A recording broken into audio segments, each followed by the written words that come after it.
Good morning, friends, and welcome to another edition of Unlock Brand with Bradford. Let me start with a little apology. We got a little delayed, had some technical issues for our panelists to join. So now we are ready to get started. So let me introduce myself. I'm Gaurav Maria, Director at Bradford. Bradford is a 37-year-old licensing firm which started way back in US and now operates offices in Asia, UK, India, and obviously headquartered in New York. So I have privilege to have a very dynamic founder and Avneet Singh, who's started a beer brand. Everybody knows his brand, Medusa. So he's taken the challenge, and very few companies have really made it big. So we have a privilege to have you, Avneet, on our panel, and also my colleague Vatsal, who's part of a Bradford team based out of Delhi office. So today's discussion is really about how do you really build the brand, and how do you really then unlock the brand. So and Avneet has done both in a very, very short period, right? So he's built the brand in a very short period, which people think takes ages and decades and decades. And this was the old classic theory of saying brands are built over decades. So he's done it in a very short time. We would like to start with the secret of what he's built up outside the beer itself, but there is a value of the brand, and this especially in these times where the loyalty is done and over. How do you really create a brand equity in the minds of so to say young Indians especially? So we'll start with that, and then we'll talk about Hawaii licensing strategy and how licensing strategy can be so powerful for his brand. So over to you, Avneet. Welcome to our show. We have both our Facebook live people and also people attending the webinar. So over to you, Avneet. Give us a secret of when you started. I mean, also maybe start with a little background about yourself, because why this happened and what is the journey and how you build a great brand. You're on a mute. You have to just unmute yourself. Thank you so much for inviting me. So it's a great pleasure for me also to come onto this platform and tell everyone about my story. So I entered into liquor industry in 2015 when I was just 21 years old. Going to be 22, yeah. So it's pretty much the legal age to get into alcohol, right? I was not into the legal age of drinking, but yeah, we can start business after 18 as soon as we get the PAN card. So I started the business in 2015. So initially I entered into retail business first. So I opened a liquor retail store in Delhi. So I started with that. And then I slowly diversified myself into distribution business. So we have various brands like Rockford, Modi Distilleries brands are with me for the state of Delhi. So we have started into distribution. Then I learned about the distribution. So once I got confident enough that I know the channel, how the business runs in this industry. So I was very passionate for beer. So then I thought of launching my own beer brand. It's very difficult to launch a beer brand in India if you don't have your own brewery, because there are so much of licenses and everything, and the big breweries don't fill up your brands easily because they always have a good options like Carlsberg and Kingfisher, these big brands. So they don't give opportunity to small brands or new companies to fill their beer. So that's why most of the new beers that come in India are imported, from different countries, because there they have that microbrewery options, pub breweries options, and they allow microbreweries to commercially fill their brand also. But in India, it is not allowed. Only big commercial breweries can produce the packaged beer. So it was again a challenge for me.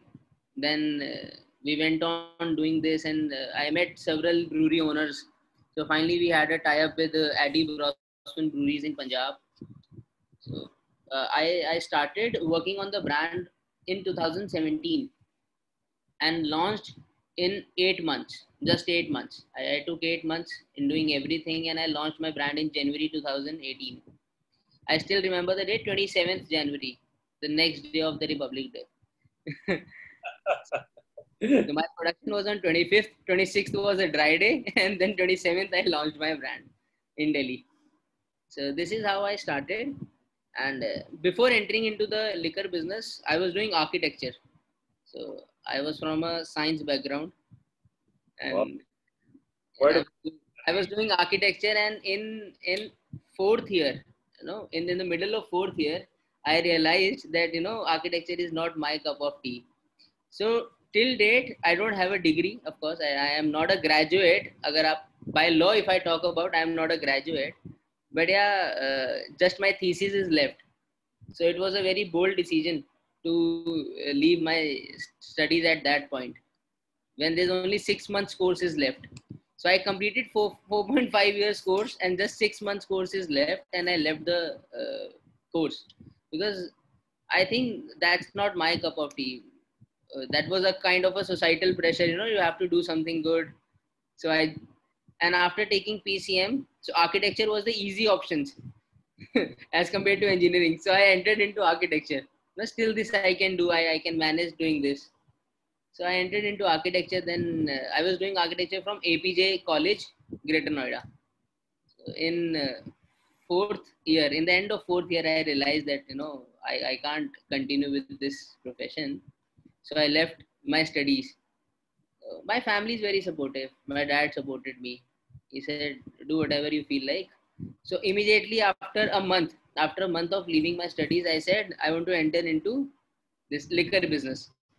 So liquor is again a taboo in our industry, in our society. All the parents don't allow you to enter into this industry because it's not easy. It is very, very government controlled, very much government controlled business. So I entered into this business, then explored things. So then now I am into retail business in Punjab also, in Delhi also. So I have all three segments. I have retail, I have distribution network, and I have manufacturing now. So now I am into all the segments.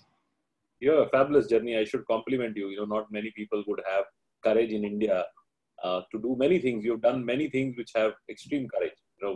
Yeah. Drop college on the final year. Finally, just before the thesis. Which is very difficult to do. Second, moving from a architecture to a liquor business and going and a young 20-year-old, a 21-year-old to go and tell your parents and say, look, I'm more interested in liquor. Yeah. It's a big thing, and I should really compliment your father more than you, because the kind of the sport structure he would have been to do that. I think it's a much bigger credit to him, because I mean, at 21 years you are wild. You can still think. Yeah. But somebody, the seriousness being in the wildness is a very important. But I can tell you one very important thing about you is that architecture, people who take architecture, my younger brother is also an architect, are very aesthetic conscious, and aesthetic comes in everything you do. So your 4.5 hours a year is not wasted. So this is helping you to build the brand.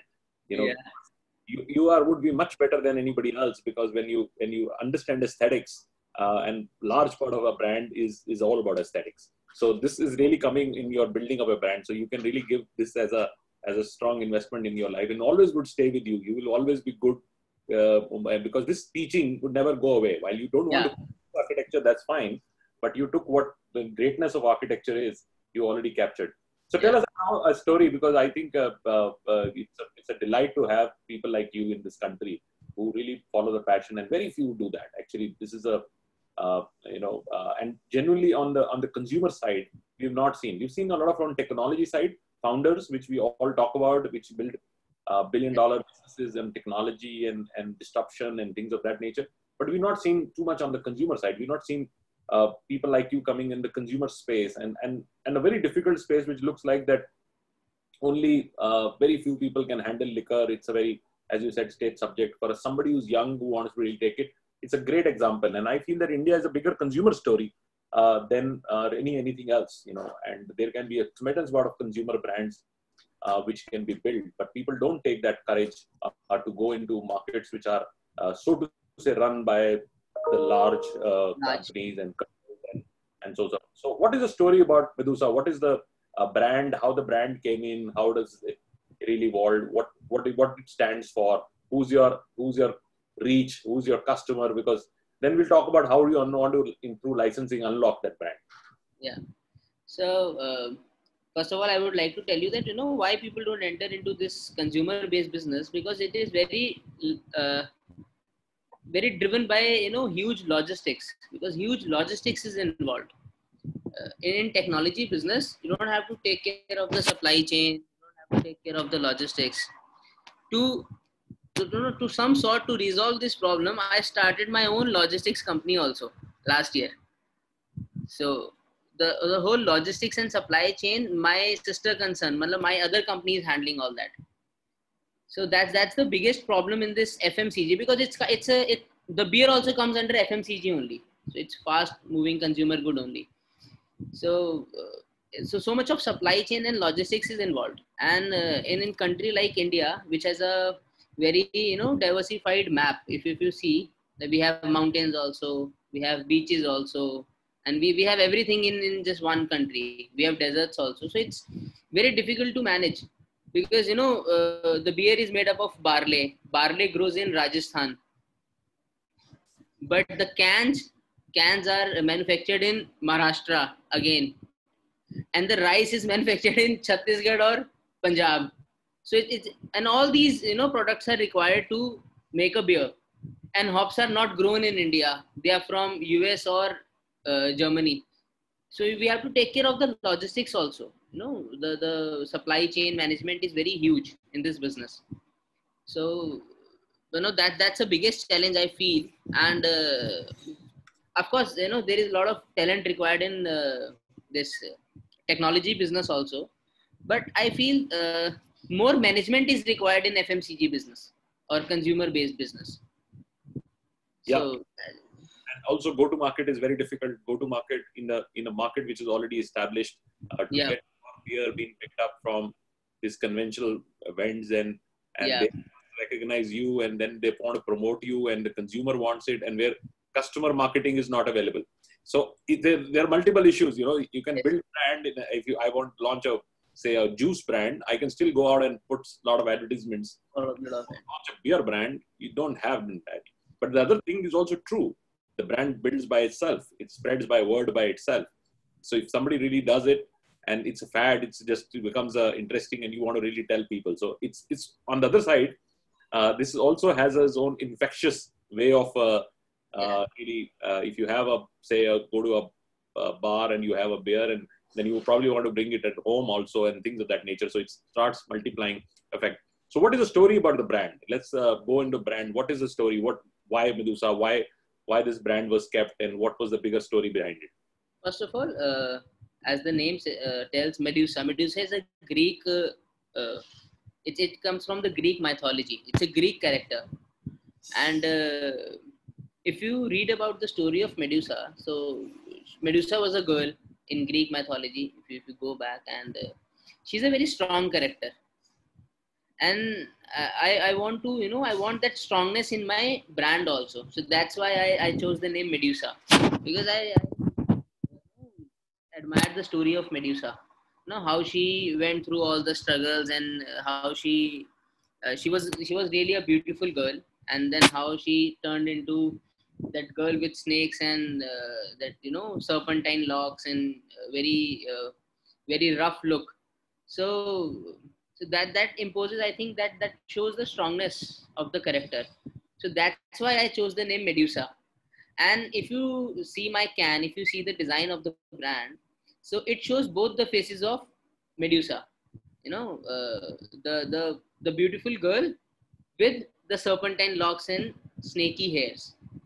So we developed this concept, and if you see the brand, it has both. It has the youngness and cokiness also, and it caters young people to, I think, the people with the age of 45.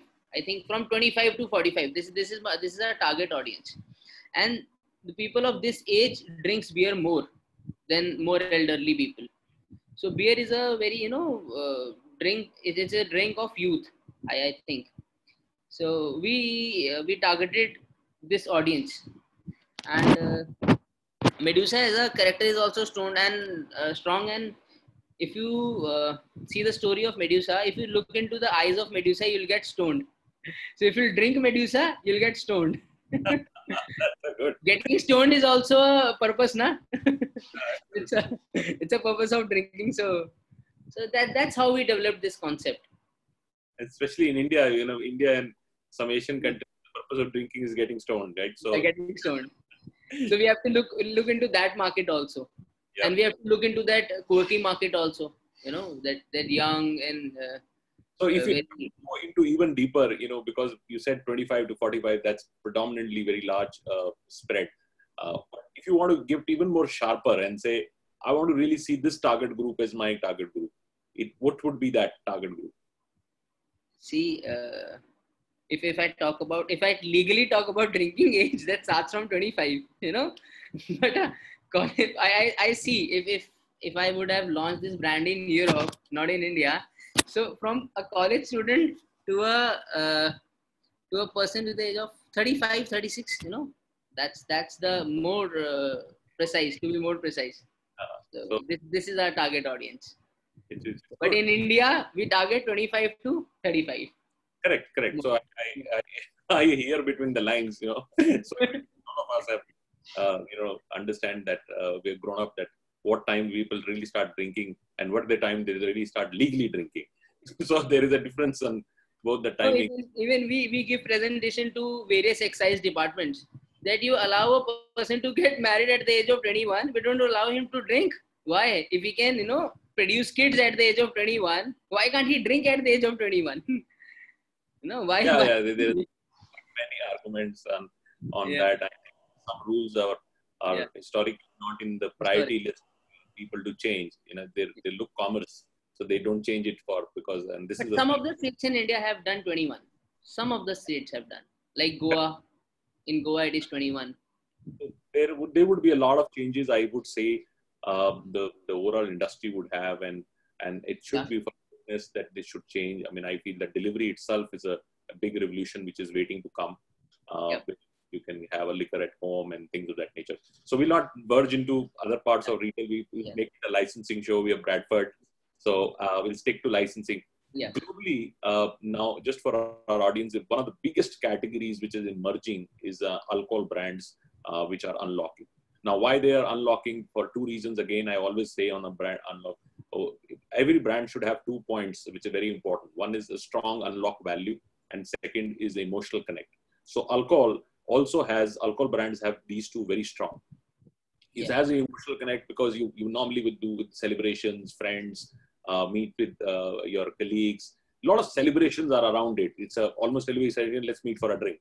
So that's a part of celebration, right? So it becomes very emotional in that sense. I mean, it is part of your lifestyle. It is part of your routine and things of that. And especially for a lot of young people, this is celebration. This is all about meeting with friends, having party, and a lot of emotions are linked on that. And second is unlock value, because these brands are extremely popular, but people want to really consume that. So if you go and see in the international markets, you will see full lines of Budweiser, you will see full line of Carlsberg. People wear in fashion these brands. There is a huge line going on by the entire Diageo brands, and the big programs are running. But India, we have not really seen these unlocking, and we are working, particularly Bradford is very strongly working on and really seeing these brands which have a strong unlock value. And particularly we are very proud to have partnership with you, because you are a very fresh and very strong brand in terms of unlock, so what is your licensing story? What do you think is licensing programs look like, and how it's going to be extended, and why you pretty much like a pioneer in everything, so, and I've really seen that a lot of other, I don't want to name on the I think, but brands which have also come in the same time, but they've not really thought about it, but you really pioneered it and got into this.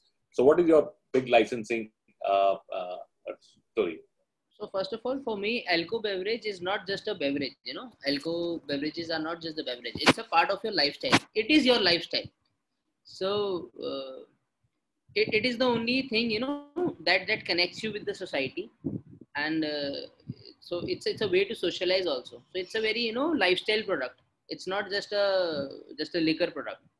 So to enter into more into a person's lifestyle, so this licensing is the best option, because it's not easy for a brand to do all the brand extension because a lot of cost is involved. But by entering into this licensing, you can actually, grow your customer base and diversify into various products by not even investing more money, because the third party is investing on behalf of your brand, and you are actually creating the more customer base.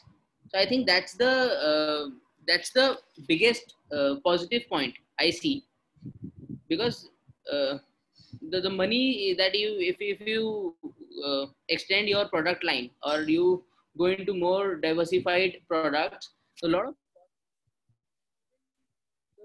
biggest brands of the world are not able to diversify into various products and getting successful if they do by themselves.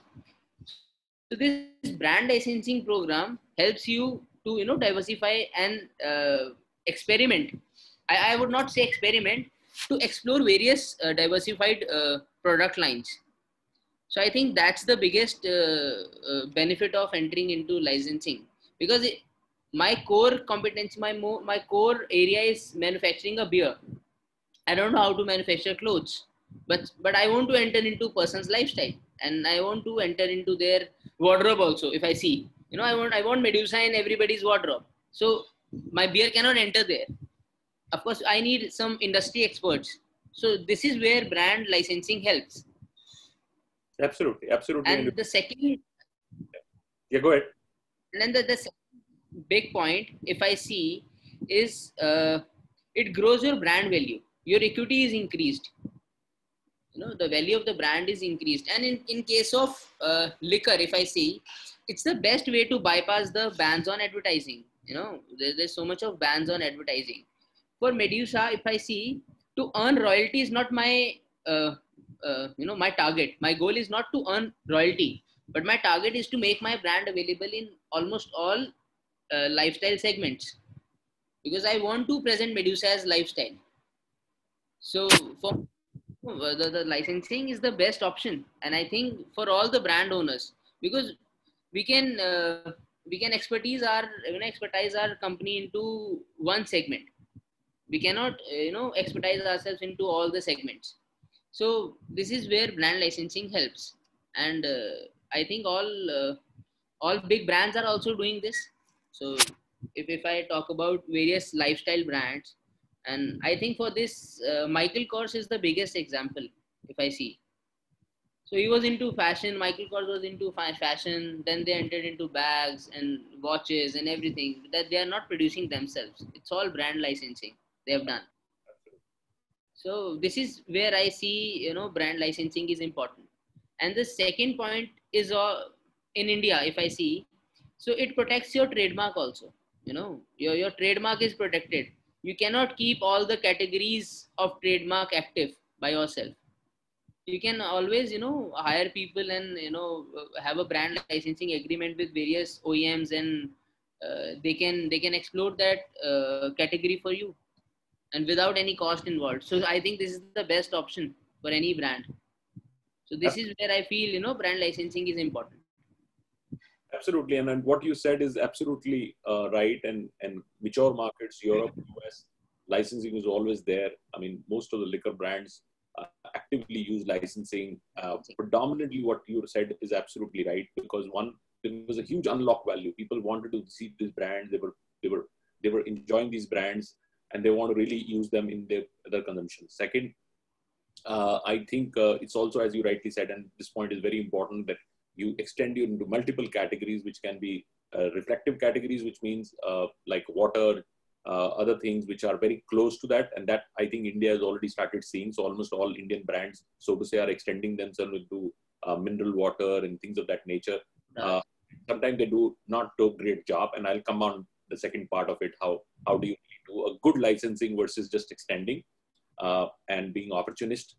So that's one part of it. But staying on the brand side, I think there is an opportunity to do it, what I call very clear strategy. But also, I think if you want a full program, which I think Avneet is trying to do, and you get into fashion, I'll give you an example. Bradford has been managing Pepsi for 30 years globally.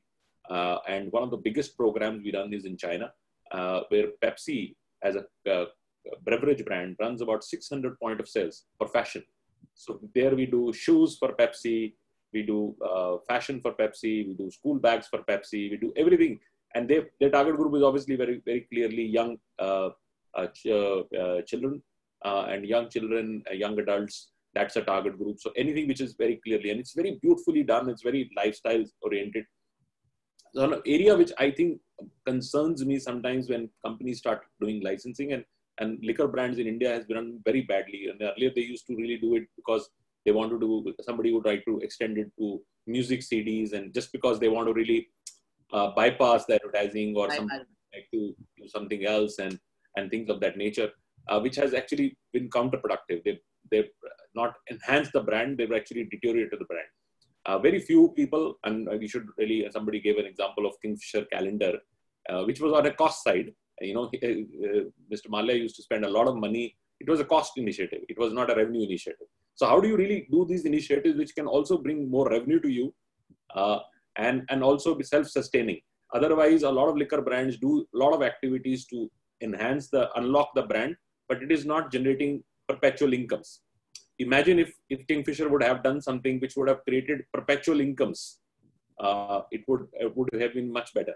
So they confuse between promotional and licensing. Promotional is very different. Promotional is promoting your brand by doing few activities, but licensing is a long-term strategy.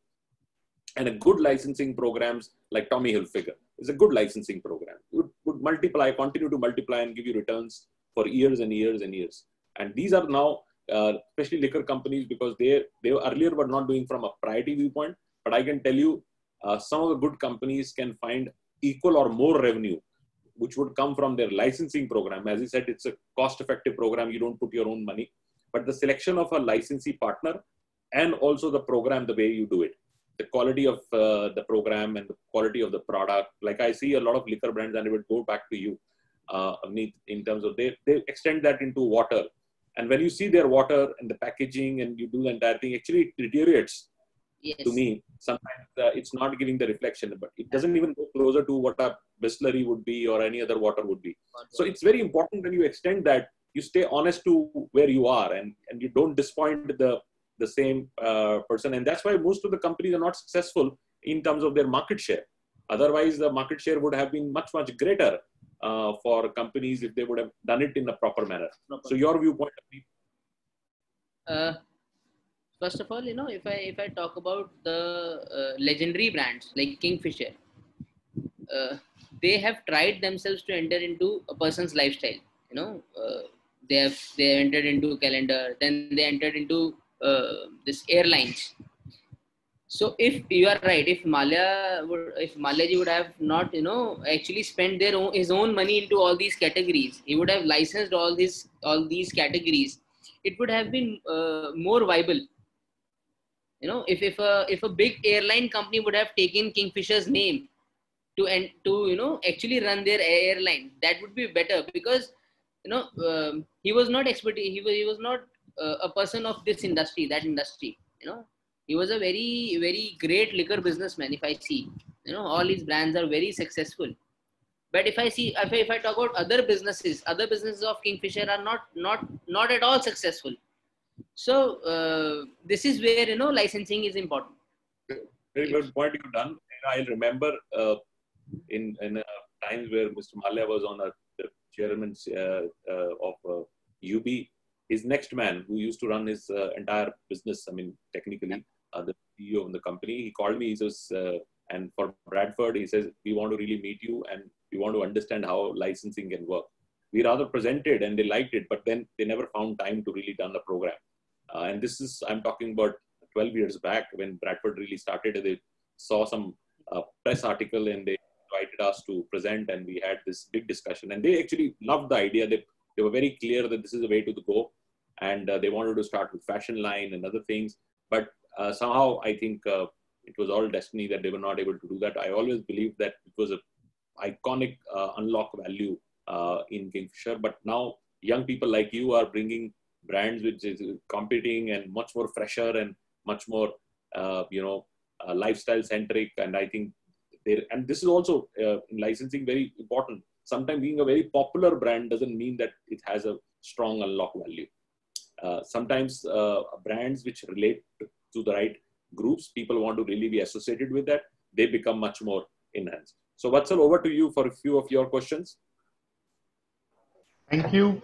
Thank you, sir. Thank you so much, Abid, for joining us today. So there are a couple of things which we would like to understand from brand's perspective. What are the categories or what are the thoughts or what are the extensions that Medusa has planned, to get into retail? Because the extensions has to be very well managed. They have to be very, in a controlled way. The phases or the extension has to go, step by step, so that we don't, backfall. So just wanted to understand a bit what are the thoughts and what are the categories with the recent association with Bradford that Medusa has got into. So what are the categories that you are looking forward to as a extension for brand Medusa? So in first stage, we are looking for other FMCG products. We want to go with water. Of course, we want to go with water, but not the very deteriorate quality. We want to compete Bisleri. We want to compete Aqua for that matter, Himalaya.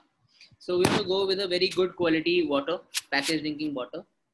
And after that, I want to enter into retail segment also. Retail segment is like if I see Medusa as a salon, Medusa salons, that's really Wonderful. a very attractive option for Medusa, for a brand like Medusa. So because Medusa represents fashion, Medusa itself represents fashion.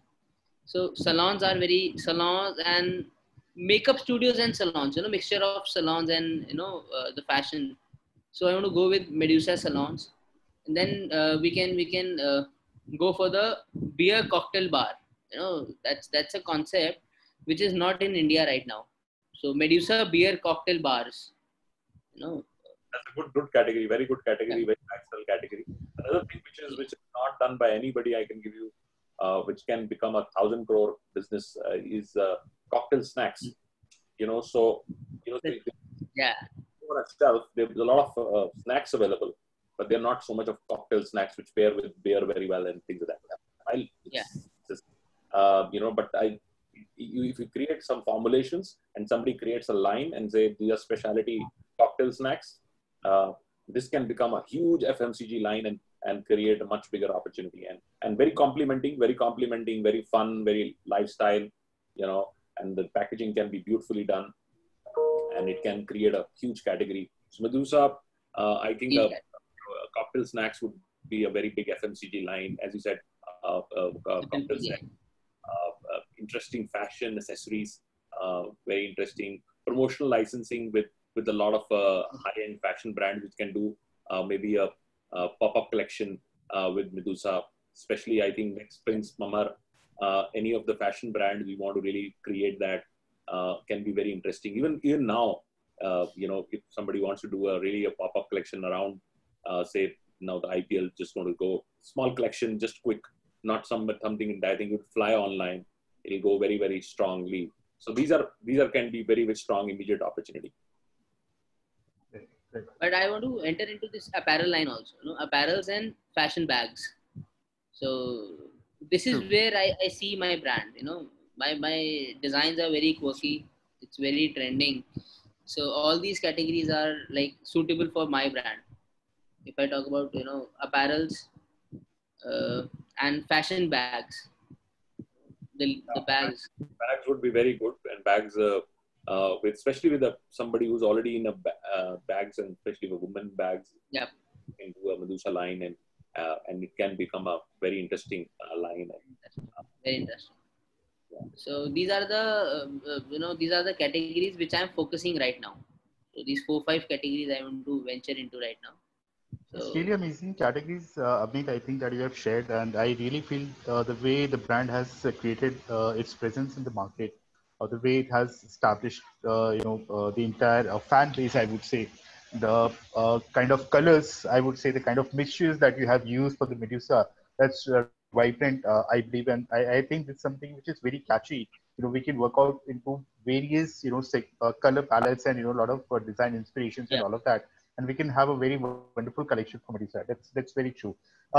What shift that, as you already said, Avni, that, Indian society has been very restrictive towards liquor or, brands like those. Okay. But have you seen any kind of a shift towards the consumer acceptance, to buy liquor branded merchandise? Because, if I talk about the millennials, if I talk about the fan base, everybody's associated with an X brand. Okay. Maybe, I have some, X brand, which I really like it. Okay. Or somebody has a Budweiser, they love to have Budweiser or something like that. So have you seen, the kind of, shift or the change which have already started happening, from the consumer's point of view, and they have started actually buying the merchandise is available from brands like Budweiser or Heineken or Jack Daniels, or, because India, we have not been able to explore at that level, but globally it's already there. Okay. So I would like to have your thoughts on that, in terms of the consumer demand towards the liquor branded merchandise, basically. Mm. So there's a huge acceptance because if I see college going people, they are more into liquor branded merchandise. And in this category, Jack Daniels is doing amazingly well. Jack Daniels is doing amazingly well. They have their apparels, Uh, if I go to any beach in India, I can see people wearing Jack Old number Daniels 7. sandals. Yeah, Jack Daniels sandals. Right. So they're doing amazingly well, and they have more of bar accessories also. The Jack Daniels is into bar accessories also. People who don't afford Jack Daniels as a whiskey, they can actually use their merchandise. So this is also where licensing is important. If a brand is very premium and people, of course, the the the average income person in India won't afford whiskeys like Jack Daniels or Johnny Walker Gold Label, and this there's a brand, one more brand, Royal Salute. So if but they can use their merchandise. So in this category, Jack Daniels have done amazingly well. That's the There's reason a thing. it's the reason for it because I've seen the brands which have done best in licensing and created nostalgia are the brands which you picked up very early and young. And I feel Jack Daniel so much. I mean, India it's not officially licensed so much, so people are just using the designs which are coming from it. I think, but in US it's a big program. Why it is a big program? Because it was a drink when you do in your universities. People do Jack and Coke when they're studying and universities and the friends and things like that. Like what happens in beer in India, So I feel that stays with you as a culture, and that's where you really start working on and wearing that. So I feel that brands which are going to be picked up now, especially brands like yours, which people are really, when they start and want to try something new and they're getting onto something. And it's also another big thing going on now. People don't want to go obvious. They want to really try. And I see whenever I used to be in any hotel and I see young people sitting there, they're experimenting a lot and they're just not going with obvious. They rather don't like obvious. And people like my generation are very obvious. They just go and have maybe the same drink over and over again. But a lot of people, especially young, they want to really experiment. They want to really try it out. And then they create the whole cloud around it. They become fans and followers, and then they really extend that into a licensing program. Earlier they were only cocktails made up of white spirits and these whiskey cocktails. But young generation have entered into beer cocktails. That's a very amazing concept. They don't consume beer directly. They make cocktails out of that. So this is where young generation is young generation. Of course, I am also young, so generation of my age is doing. So beer cocktails and some other things are there. They are testing, and it is very famous in European countries. I went to London and I went to 2-3 bars there just to just to visit those because I am a teetotaler. I would like to tell you this that I am a teetotaler. I only taste my own batches, Medusa batches. That's it. So I don't consume much of liquor. So I've seen there, people are actually having beer cocktails. Elderly people are also having beer cocktails. But in India, I don't see that concept right now. But yeah, youngsters are diversifying themselves into beer cocktails and other various, like now in India, gin is also a very new concept. Craft gins. So Yeah, it's big. yeah, Back in UK, it was rage. Gin was very big in 5, 6 years, 7 years. It was all gin. Everybody was doing it. Now it's a dark rum, which has become a rage in European countries, especially these African rums, which are becoming very very. So crafted is becoming a game now, but I can see already that you are a guy of innovation, and more would continue to come from your side.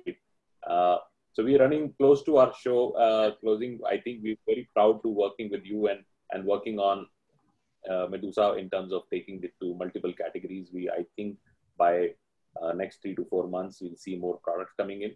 But it was genuinely a delight to have an entrepreneur like you. We need more of you coming out because you're a fresh thinker. You're doing things which are getting into the markets where nobody really thought they can go. You don't have a conventional approach. You design your own line, but go strong and build your own strong capabilities. So all congratulations from us at Bradford. Rather, I would like I run another business called Entrepreneur, which is a global magazine. It's a globally biggest media for entrepreneurs. I would like our entrepreneur team to reach out to you because your story is the real good story for people to really talk about and get motivation. The new entrepreneurs can get motivation that they can also build their own brand. And it was not only with Malyas and the family businesses who can create brand. Well, they also created great brands, but also with the young India, and they can create much deeper and greater brands. So your last comments, Avneet, and then over to you, Vatsal, for your last comments, and then we close the show. But for licensing program, I want to suggest to all the brand owners that in initial phases, they just should not run behind royalty incomes because that's not our main focus. But to diversify into various product lines should be our focus. Of course, in return, you will be earning money. Like in later stages, you will be earning good royalties. But initially, the goal should not just to earn royalty. Whenever I talk to Vatsal, I always say that I don't care about what royalty they are giving. I do care about what quality of product they'll produce for me. What will be their distribution network? What will be their reach in the market? So that's more important for me, and that should be more important for all the brand owners. So in initial phases, the brand owner should not just focus on earning royalties. So that's a big suggestion that I want to give to all the brand owners. That initial phases, just explore yourself to various categories. Just expand yourself to various categories. And of course, in return, you will be earning money. So money will be behind you. Money will come. So Absolutely. Abhi, there's, of course, the brands like Jack Daniels and Johnny Walker's, they have taken close to 20 years to, set up that kind of, program across the globe. Okay. So, and in fact, if we talk about the licensing program, so it's a long-term venture that we're talking about. Okay. It's not just about an 8 or 10 months of, thing. So eventually we have to get to that position where we are going to talk about the brand valuation and the brand equity and all of that. So that's going to be, worked out as a whole, once we have those categories and the entire portfolios, in the retail. So of course. Right. So it's a big program, and we're very proud. I think it's a institution in making. Keep watching the Avneet, how he keeps growing his business, and we are Bradford very proud for the partnership. And anybody who's looking to now see an opportunity to work with Medusa in terms of doing any kind of licensing program or a hybrid program, as he said, maybe a salon or something, or maybe a beer bar or something of that nature, which you want to really do and you have an expertise on that, please reach out to Vatsal and he will organize your detailed discussion with Avneet. So thank you, Avneet. Thanks for coming on the show. And to all the audience, a little apology, we started a little late just because of technical structure. And send your questions, send your remarks to us. Vatsal has put already the details on the chat box. Thank you very much. Thanks, Avneet. Thank you, everyone. Thank you, Avneet. Thank you, Gaurav. Thank you so much.